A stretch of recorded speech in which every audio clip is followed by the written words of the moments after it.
options. In this video, we're going to talk about our experience from our first caravan, which is a Luna 2011 546 Ultima, to our current caravan, which is a Swift 586 Challenger Sport.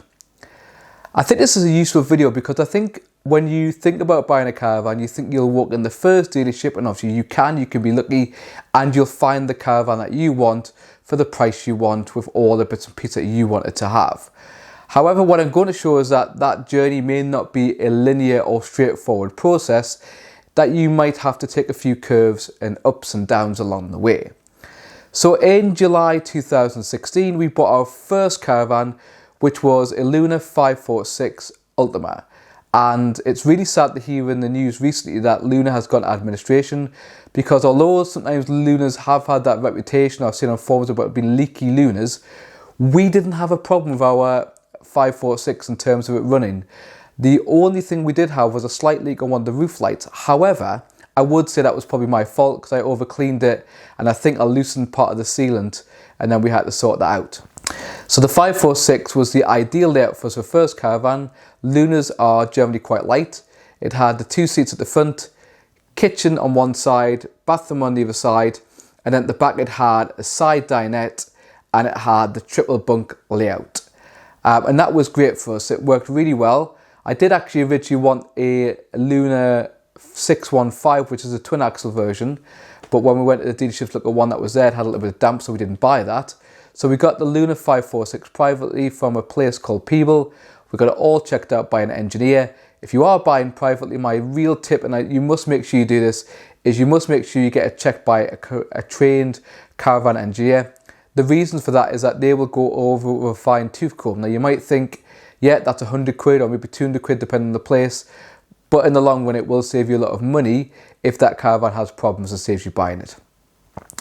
So we then decided that at the back end of last season, so in September 2018, we wanted to look for a new caravan. The only thing that we found that we didn't like, particularly on the 546, one is it had pure aluminium sides, and even when a bit of wind got to it, it seemed that every time you go somewhere it would get a little ding or a mark on it. At one point we'd had our roof replaced in our house, and I think some debris came off the roof, and that then put a few marks on the side of the van. That was one reason. The other reason was that the Luna was quite narrow. It was only 7 feet 1 wide, and that meant that when you try to walk down that centre bit between the kitchen and the bathroom, especially with 5 of you in one van, it did become quite cramped, and it did cause a few little arguments from time to time.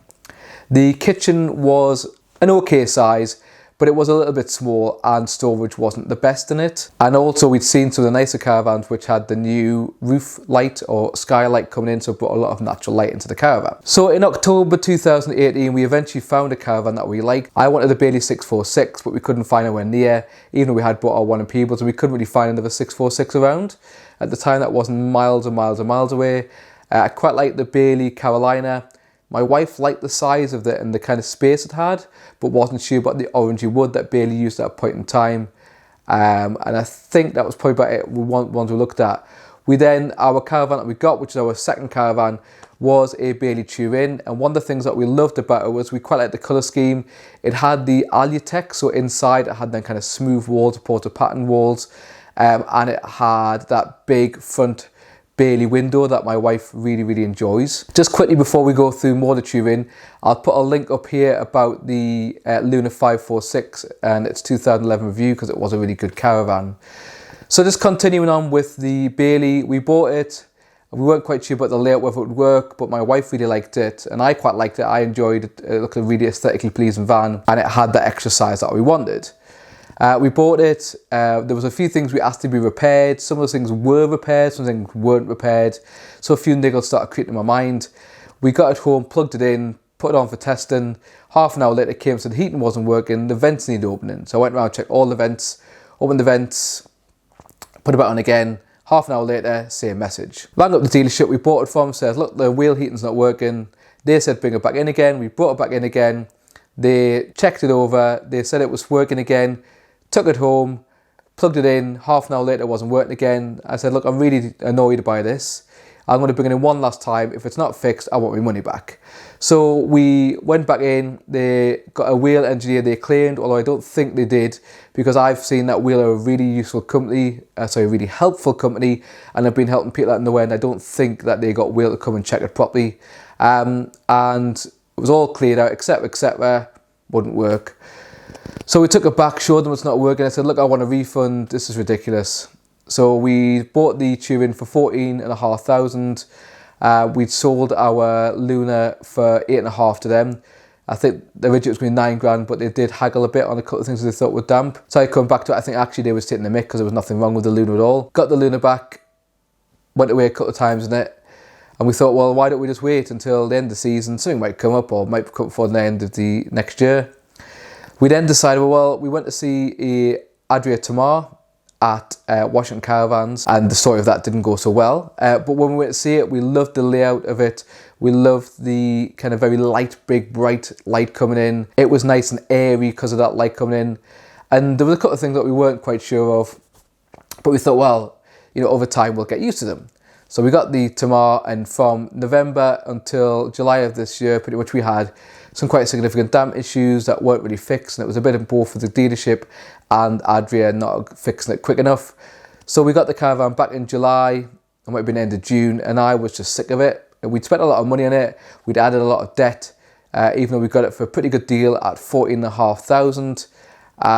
They'd done things like they put external gas in, external electric in. They'd also give us a spare wheel, put the aerial in, give us a microwave. They give us a really good deal, to be fair. But I wonder whether they knew a little bit about our leak or whether it was just that we were unlucky. So we decided that, well, I became a minimalist, or more minimalistic anyway, in November 2018. And I just wanted to try and reduce the amount of debt we had so it was more reasonable to pay off.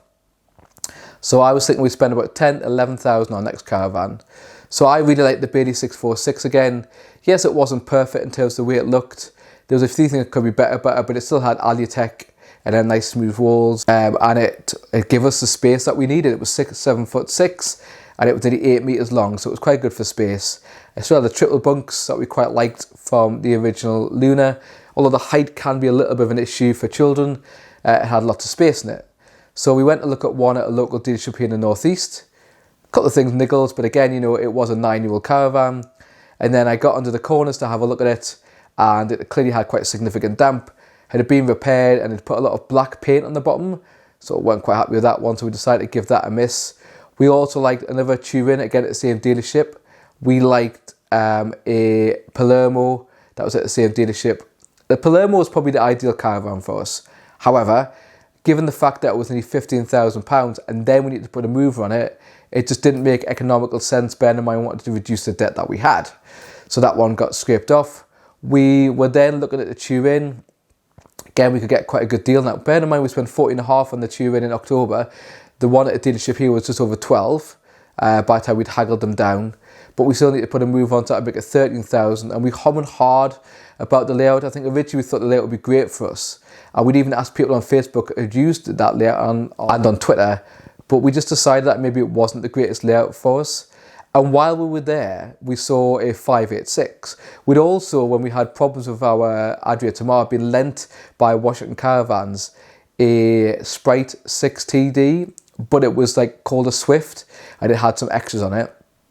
And when we sat in that Caravan and when we used that Caravan, we remember some things we liked. We liked the fact it had a back area that we could, when the children were in bed, we could still sit at the front and it was semi-private. We liked the fact that on the new 586s, compared to our 546, it was an extra 4 inches wider, and that made that difference in the central section. And it added things like a flap on the kitchen that gave it a bit more space, and it put a few bit more storage in the kitchen in places.